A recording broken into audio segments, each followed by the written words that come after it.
it seems like you know who really wants to move on from talking about the Epstein files.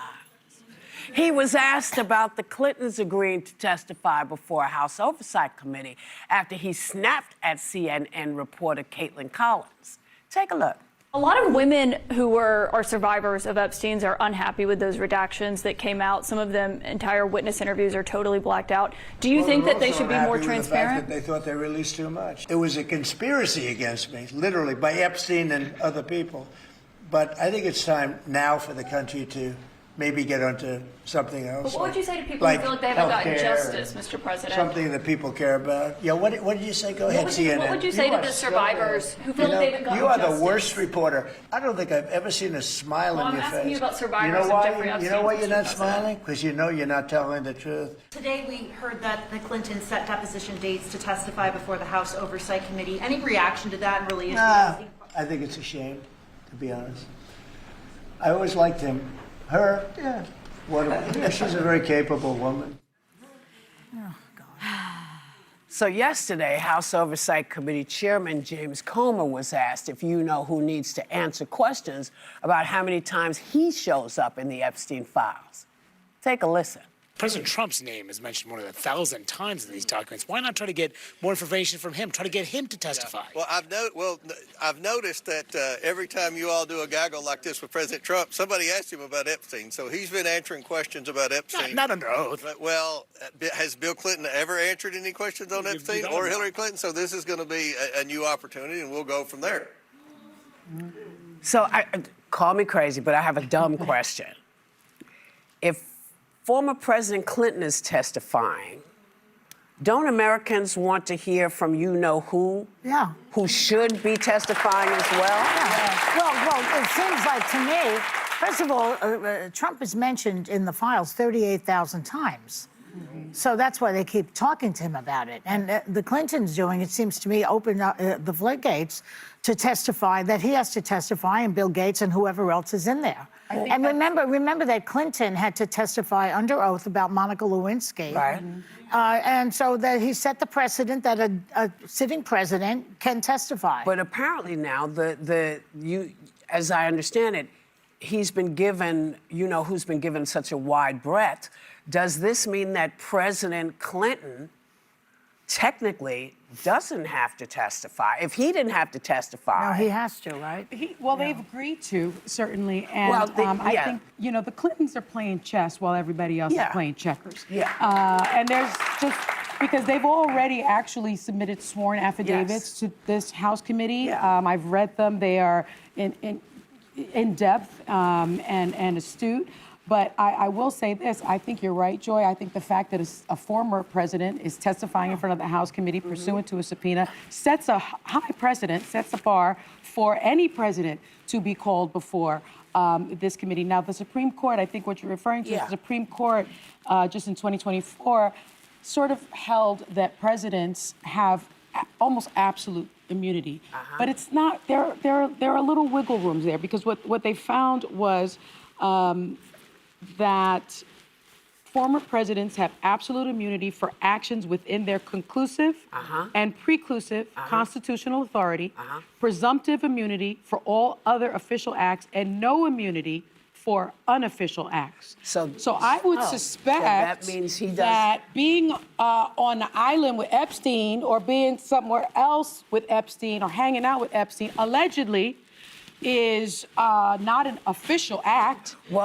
So I would think that because the Clintons are testifying, and let's remember that Hillary Clinton knows how to testify to a committee, because she sat for 11 hours for Benghazi. So she does just fine in front of the committee. I suspect that President Trump will definitely, if he's subpoenaed, try to invoke the Supreme Court's ruling. But I don't know that that's going to pass constitutional muster. I don't think it will either. Well, I think he will have to testify. Finally. I just want to mention the Caitlin Collins exchange real quick, because the women get the "why don't you smile enough?" She's asking a question about survivors of sexual assault. No normal human being would be smiling while asking that. Only he smiles. And I give her so much credit. She is a colleague of mine at CNN, but she keeps her cool. I mean, I've been attacked by the president, never face to face, and it's rattling. She manages to just power through and keep asking tough questions. So I admire her for that. But then on this sets a really important precedent in the House because, yes, well, the immunity ruling from the Supreme Court applies to actions while in office, and to Sunny's point,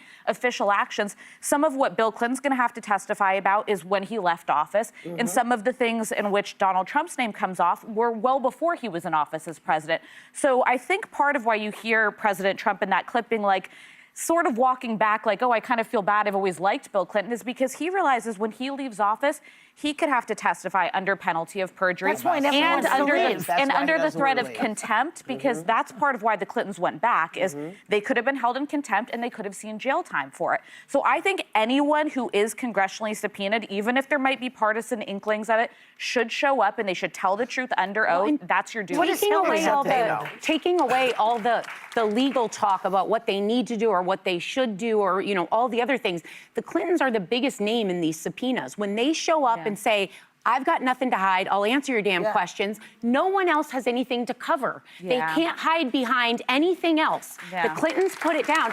And the bottom line is, everyone should have to answer for this. Again, this isn't about Bill Clinton. It's not about Donald Trump. It's about these thousands of victims that have never had a moment to get their due justice. But you do realize that this precedent was set by the Republicans, who refused to come in and sit down and testify about anything. You're correct. So the fact that the Clintons said, yes, we will come in, because, you know, because they're here's bigger what's than going on. whataboutism. They're saying that if we keep saying that side did this side did this, Well, we're losing sight of the victims. No, yes, but there's so many victims in here. He has lost. He's in a negative 38% approval rating, Donald Trump, on this one issue. Yes. Economy, immigration.